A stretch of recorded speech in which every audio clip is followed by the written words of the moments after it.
एक बार भगवान कृष्ण और अर्जुन कहीं सैर पर जा रहे थे।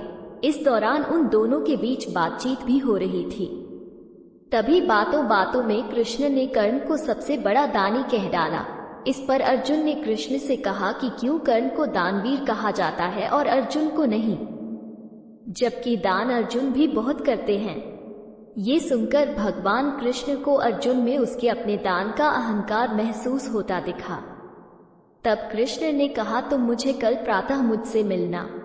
जब अर्जुन उनसे दूसरे दिन मिले तो कृष्ण ने उनसे 2 पर्वतों के समूह में सोने के अकूत भंडार के बारे में बताते हुए कहा कि वे उनका सारा सोना गांव वालों के बीच बांट दें। तब अर्जुन गांव गए और सारे लोगों से कहा कि वे पर्वत के पास जमा हो जाएं, क्योंकि वे सोना बांटने जा रहे हैं।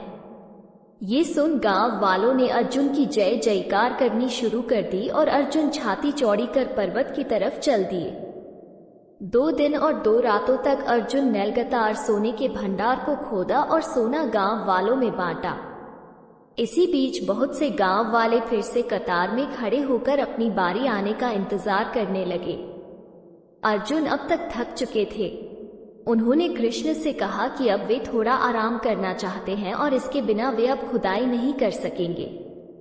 तब कृष्ण ने कर्ण को बुलावा भेजवाया और जब कर्ण वहां पहुंचे तो कर्ण से कहा कि कर्ण, आप इन सोने के भंडार को इन गांव वालों के बीच में बांट दें।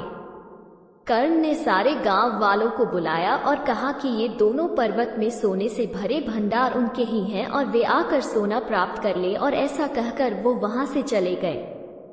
जरूर पढ़े, इंसान के अंदर इतनी ऊर्जा। अर्जुन भौचक्के रह गए और सोचने लगे कि यह ख्याल उनके दिमाग में क्यों नहीं आया। तब कृष्ण मुस्कुराए और अर्जुन से बोले कि तुम्हें सोने से मोह हो गया था।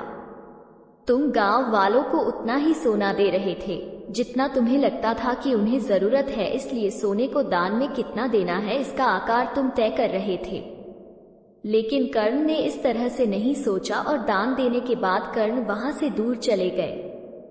वे नहीं चाहते थे कि कोई उनकी प्रशंसा करे और ना ही उन्हें इस बात से कोई फर्क पड़ता था कि कोई उनके पीछे उनके बारे में क्या बोलता है। इस पर अर्जुन को अपने अहंकारी होने का पता चला और कृष्ण से कहा कि उन्हें आत्मज्ञान हासिल हो चुका है कि दान देने के बदले में धन्यवाद या बधाई की उम्मीद करना उपहार नहीं, सौदा कहलाता है, और मैंने इसकी कामना की, जबकि कर्ण ने नहीं। यही कारण कर्ण सबसे बड़े दानी है, वे दानवीर हैं। अर्जुन ने कहा, हम अक्सर जब भी किसी व्यक्ति को कुछ दान देकर घमंड कर हम अपनी प्रशंसा की आशा रखते हैं तो हमारा सारा दान एक सौदा होता है जिसका कोई मोल नहीं। आपको खुद पर गर्व होना चाहिए कि आपने किसी की सहायता की, ना कि उसका घमंड।